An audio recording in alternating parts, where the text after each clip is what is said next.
Greetings. This week on the Small Firm Exchange podcast, Teri Coates, who just started her firm, is going to be interviewing Michael Lejong, who is the 2020 Small Firm Exchange chair, and he is part of the firm MAHG, which started in 1935. So it'll be a really exciting conversation to see how they compare and contrast small firms across the ages, how they develop over time and through hardships and successes.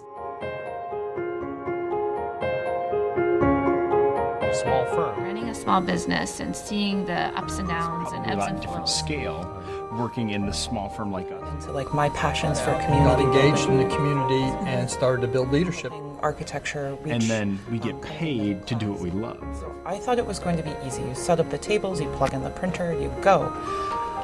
Wow.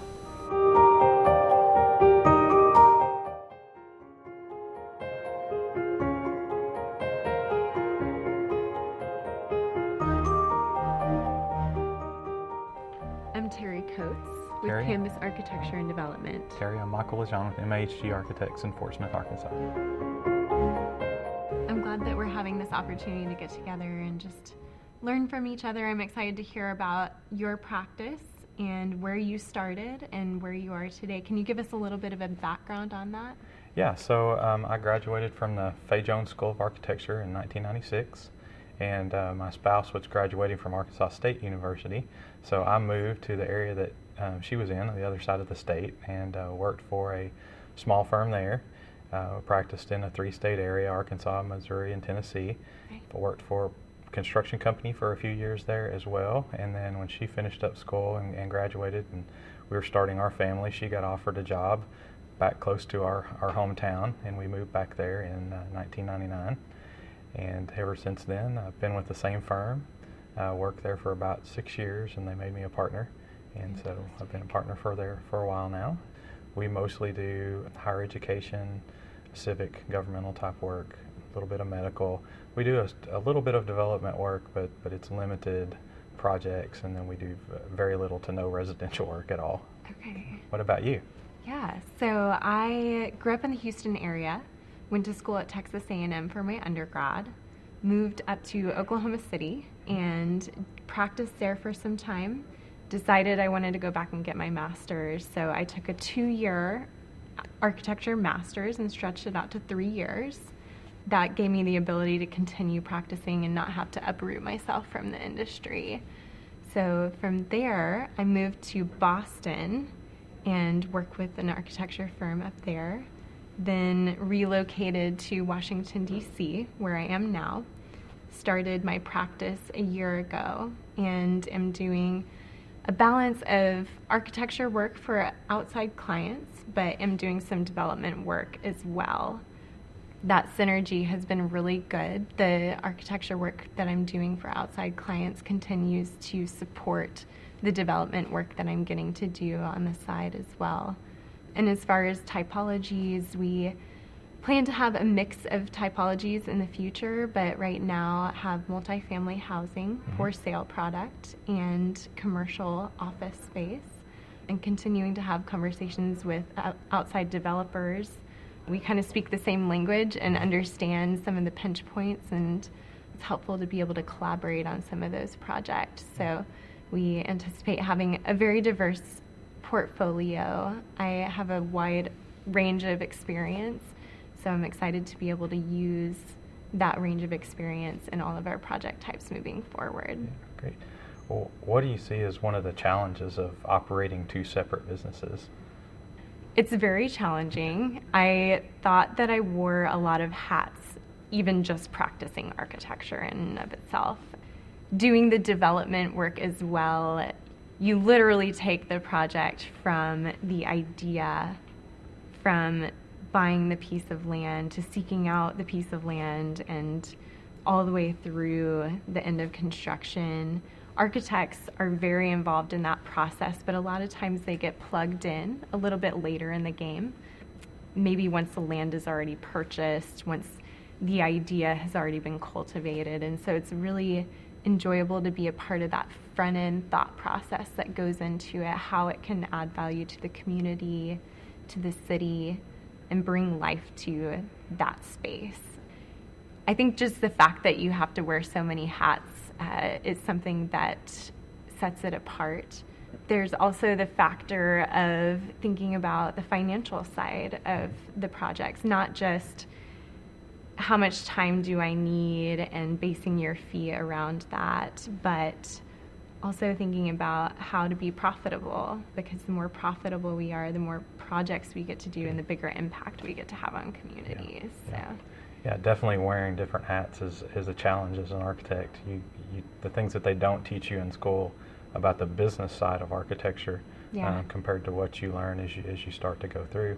I was fortunate to fall in with a firm that had been in business since 1935, so it had been in business for almost 90 years now, and falling into that role gave me a lot of opportunities to learn from some of the other principals before that was converted over into our own firm with the two other principals that I have now in the firm. So that's made a lot of difference, but having that background with some advice beforehand was very helpful. Absolutely.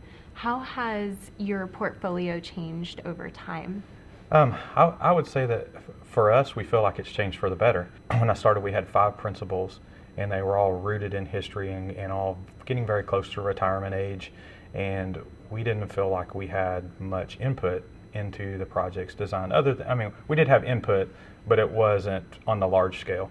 Right. So once we started retiring some different partners out, and then the 3 of us that are running the firm now took over, we relocated our office, rebranded ourselves somewhat, and that really gave us that opportunity to really start making it our own.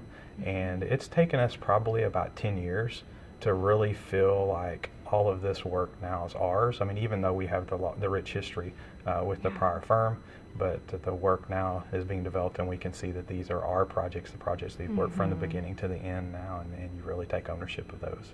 That's great. Which has been one of your favorite projects? Probably one of my favorite projects I actually got to do for my hometown, my local community.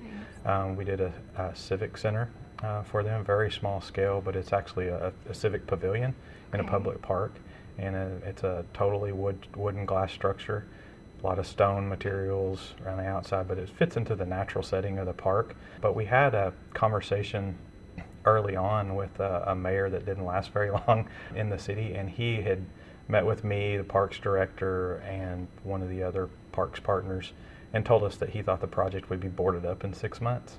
And now that's a bold statement. And now the project is one that's rented about 2 years out for weddings, receptions, different events at the park, and they use it for all the different public parties and public events. So it's always used, and I get to see lots of pictures with things going on, and everybody, everybody when you go in, and they say, "Oh, this is the architect, who did this project." It makes you very proud, especially being in your home community. To get to do something like that was very special. That's amazing. Yeah. Really cool. So, what about you? What's one of your favorite projects that you've worked on? Well, it's hard to choose. Probably the development work is really interesting, just from the standpoint of getting to be the idea generator, and frankly, I really enjoy the process of allowing the constraints that you have to inform the actual outcome. When you're given a clean slate and you have no agenda, no program that's handed to you, that's a really interesting and quite freeing experience to be able to just approach it with nothing that has to be done. You really get to choose what you want it to be and how it can add value to the neighborhood. So the project that it has been most rewarding, I think, thus far, has been working on that development project, which is 4 townhomes in an urban area that has been revitalized over time. It's mostly residential, and so we had the option to do mixed-use multifamily housing or single-family housing. What about some of the challenges with budget between a development project and a traditional architectural project? How do you see that fit into play? Do you make different decisions because it's a development project that your own company's doing versus if you were doing work for a client? That's a very good question.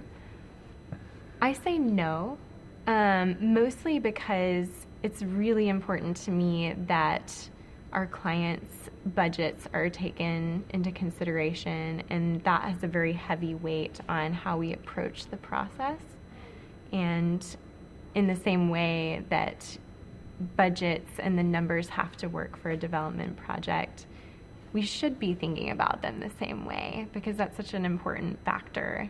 To me, that has a huge bearing on the overall success of the project, if it's financially successful as well. Yeah. So you're doing work in multiple states. How does that work?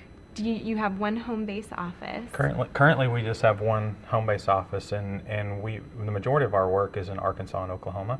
So we're really working in a 2-state area now because we're a border city. Okay. In there, because of the type of work we do, we focus on publicly funded projects. Okay. So we're working with a lot of governmental entities, colleges, universities, schools.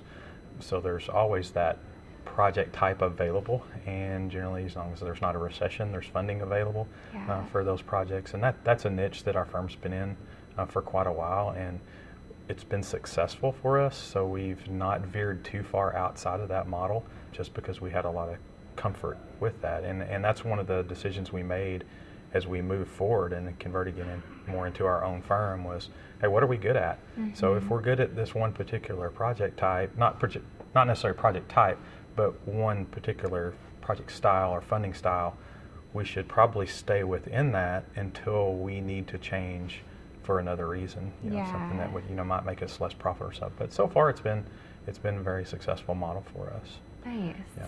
We also team a lot with other larger firms. Since we're a small firm, we've only have 10 employees right now. So when you joint venture or team up with a larger firm on some of these larger projects, it makes your team exponentially bigger, and you gain some resources from the other larger firms that you don't have locally if it's a specialized project type, say a library or an arts building or something like that you need some specialized expertise in. That's good. How does that synergy work? Do you play the design architect or architect of record, or vice versa? We generally play the architect of record and the lead principals in charge, depending on which one of our principals is in charge of the project. But we steer the project, run the project, and the larger firm generally acts as a consultant to us. Yeah, that's a good way to do it. Be able to have more latitude in the type of projects that you work on because of it. Yeah, I think this is also one of the things that we get a lot of perception of, how do you guys get so much work done? And I think it's not really because we're not doing all the work. We're actually teaming with a lot of other people to get work completed. So that's like I say, that's been a very good model for us, and we've continued to use it. Yeah, I know that you brought up something really important earlier. Recessions. They happen, and your firm, given the length of time that it's been around, has ridden that wave for a long period of time. What would be your recommendation to small businesses and how they prepare for those times? One thing that's been successful for us is always that we're real slow to hire. So it's not so well, and I guess technically real slow to fire, but we want to make sure we have a person that fits in our mold and in our model, and so that we don't feel like as soon as something hits we're going to let somebody go. We really try to push through those things, keep our team small and tight, the best of our ability. During the last recession, we got fortunate enough that we had some natural attrition. We had a couple staff members get married and move, and and so that was beneficial for us, because we were almost at that breaking point where we were going to have to make a decision, to change our staff up by 1 or 2 people. And in a small firm, that's 20% of your staff. For sure. So we were fortunate enough to do that last time, but the next time a recession comes around, you never know what's going to happen, what decisions you're gonna have to make. So. Yeah, and sometimes it takes making really hard decisions during those time periods, just for the livelihood of the company. Yeah, and and as a principal, you're responsible for everybody else first. So there's been lots of times that, I shouldn't say lots of times, there's been a few times where we've had to go a little bit of time without our typical paychecks, and that to keep the firm running, keep things going. But luckily, and fortunately for us, it's been pretty lucky that we hadn't had to do that too often. And another thing that I've heard as a piece of advice for riding the wave of recessions is diversification. So it seems like, given your portfolio and the variety of project types that you have, when one of those areas isn't doing as well, maybe one of the others will. So it's a good. Yeah, and I think really concentrating on your schedule, you can figure out how you can ride waves better by just staggering when projects happen, and keep knowing when you're going to have workflow and income coming in from projects is very have important. A backlog. Yeah, have a backlog for nice. sure. That's so good. Okay, so one of my favorite questions to ask people who have been at this longer than I have as a firm owner is, what is one of your most recent challenges? I like to kind of take the challenges that I'm facing currently, and being able to hear the challenges that people like you are facing helps me put mine in perspective. Yeah. And I think it's maybe kind of a funny answer, but I was at a course yesterday and this question actually came up, that one of the challenges that we've had as a company is social media. Not necessarily that, we're overbearing of how much time people are spending on it during work and things like that, but it's getting the staff to realize how they're perceived outside of the office, and that as a professional, and if it's someone that we're eventually going to bring into the firm, that their personality on social media reflects on them as a personality within the office as well. So we've had a couple instances where some comments have been made about people that they didn't know were our clients, or had we've done some past projects for, things like that, and it caused a little riff in the office a few times. So we've had to, not necessarily, I asked the question yesterday, do people have policies about this? We don't have a policy, but we've kind of set down and laid some ground rules. But we do try to be very active on social media, talk a lot about our projects, show progress, try and involve, share stories for other projects and other colleagues that are doing good work. But again, as a professional, it begins to become one life, and you don't really separate that image, your self-image on social media versus your professional image. So. Yeah, absolutely. One thing that I'd be interested to hear is any advice that you have on hiring. It's always an interesting thing, and it happens. And I'd also be curious to hear too about the number of people that you have right now, and is that a number that you've settled on, or do you have aspirations to grow larger? No, we've had aspirations to grow larger, and we've talked about it. We've talked about it, open up a separate satellite office or things like that. For us, it's really about the amount of work. So if we're effectively producing work with 10 or 12 people, that's the number we'll stay at to go along. Our area, it's hard to draw people in. We're not a big city. We're the second largest city in Arkansas, but it's not a DC or a Chicago or something like that. So the number of students that we have coming through, or graduates looking for jobs, is limited. But we do have 3 or 4 universities located around us, so that's been beneficial to bring people in from different schools. Good. But again, one of those things I talked about earlier, it's kind of slow to hire. We like to make sure that person maybe has roots in the area, or are starting to settle down in their lives. We want to make it sure we want to commit to someone. We'd like for them to stay. Being a small firm, they become part of the family, and you don't want your family to be there for a few months and then leave. So you want to feel like they're a good fit. So that's maybe something that I would recommend, is just making sure they're a good fit for fit you. Is everything. Because you'll spend a lot less time worrying about an employee if they're a good fit, and then if you bring someone in just because you think you needed someone and they're just not a good mix in the firm, and then you spend a lot of time trying to, how do I deal with this situation, because they're not really fitting in to that. Yeah, absolutely. And that kind of goes back to some of the things you were talking about earlier, just with social media and how they're presenting themselves. They, in a lot of ways, are the embodiment of your firm inside and outside the office. So if they're a good fit, hopefully that's something that you see eye to eye on, and the potential for issues is a lot less. Yeah. And one of the other things that we typically say when we're hiring someone is that we look at that person like, we want you to be a principal. So if we're hiring you and we think you have that potential, you know, how are you gonna fit in? How are you gonna keep developing? And we want to invest in you when you come in. I mean, we're not looking to hire you to complete one project and then let you go. So we want you to be here for the long haul. So we're a little slow to select people because of that sometimes. But I think it's been beneficial on our end. So what kind of advice would you have for someone that is aspiring to be in the position that you're in now? If you look back on your own career, did you picture yourself here today where you are now? You know, not necessarily. That's one of the things when you look back is how fast time goes by. You know, it doesn't seem like very long ago when I had just moved to Fort Smith. And now, if you know, my children are grown. I've got one that's a senior in college and one that's a senior in high school, and so the time has just, you know, went by really quickly. As far as advice, I would just say one thing is just be involved. Be involved in your community. Be involved in AIA. Be involved in your firm.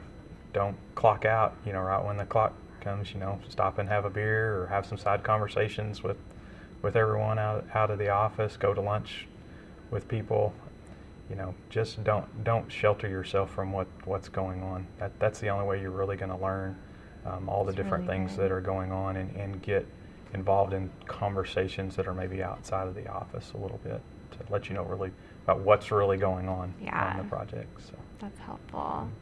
One thing I know that they'll want to hear even more about as well is just the AIA and the tools and resources that they've made available. Which ones have you found to be most valuable for you? One of the things that I would say is that when I started in the firm, everybody was involved in AIA.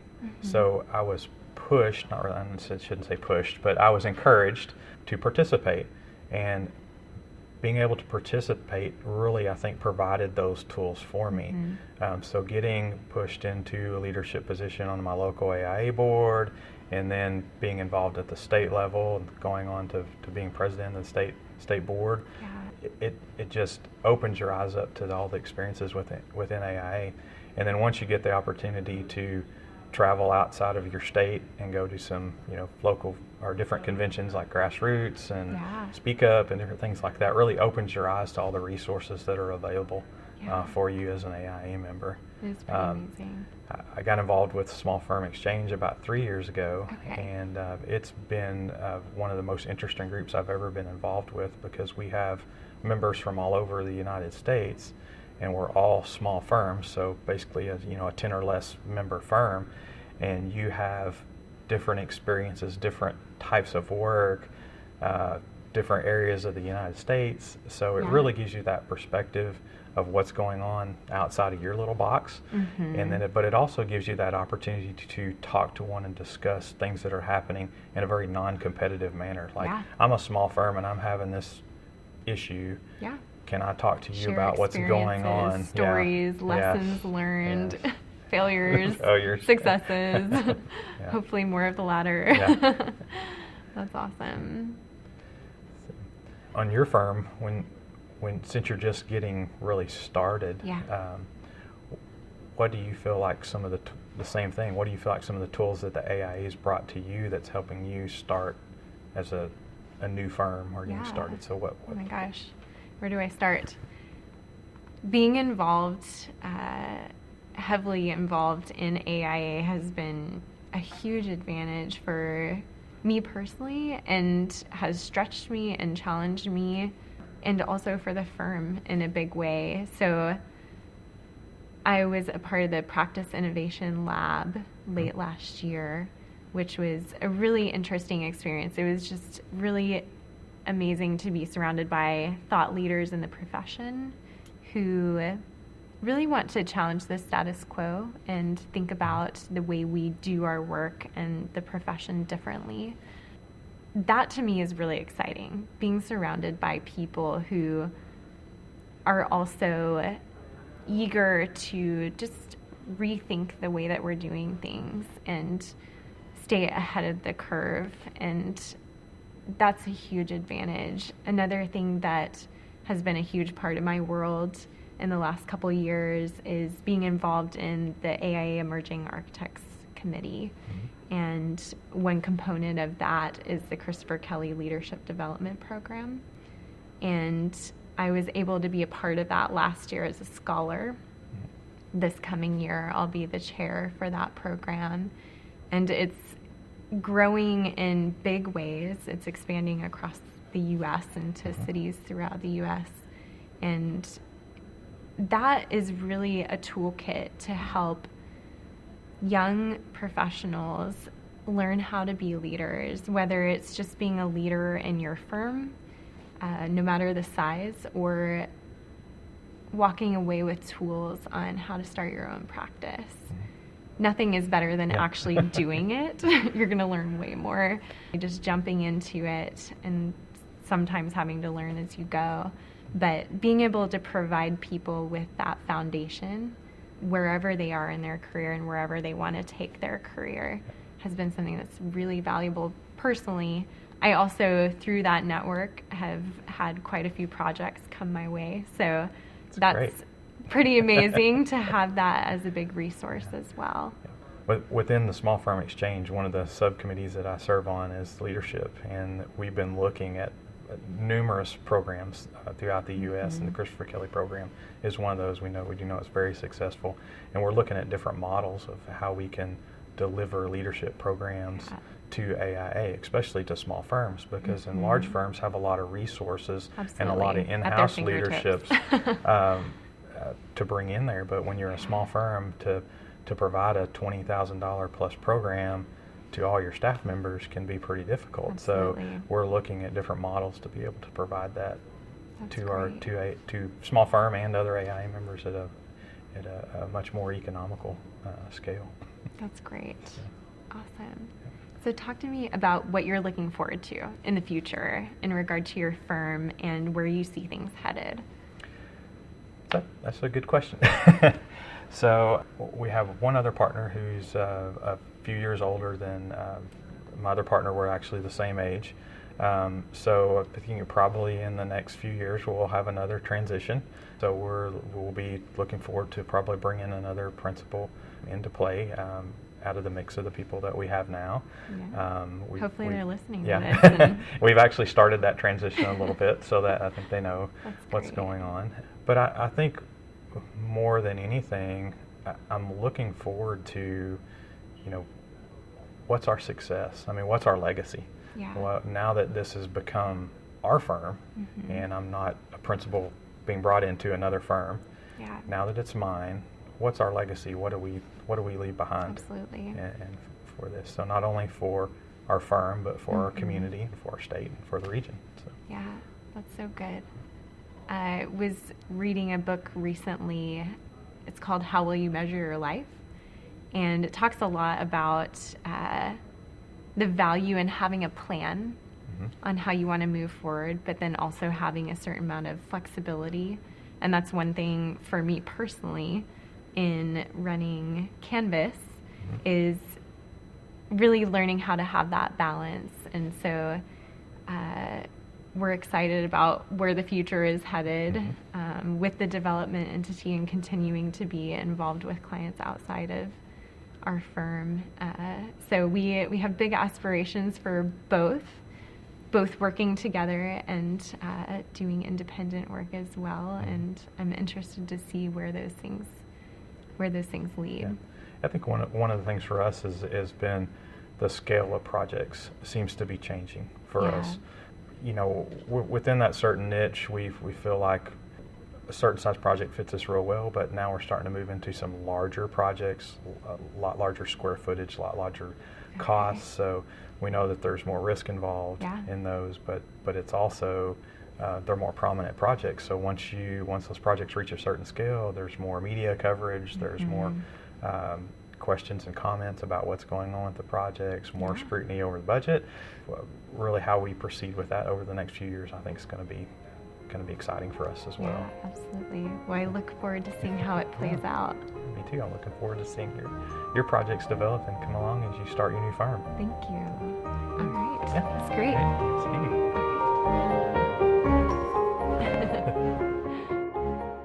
Thanks for joining us this week where Teri and Michael conversed about the joys of small firms.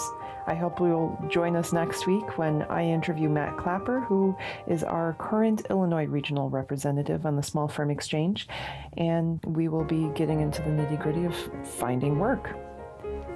So have a great week and see you soon.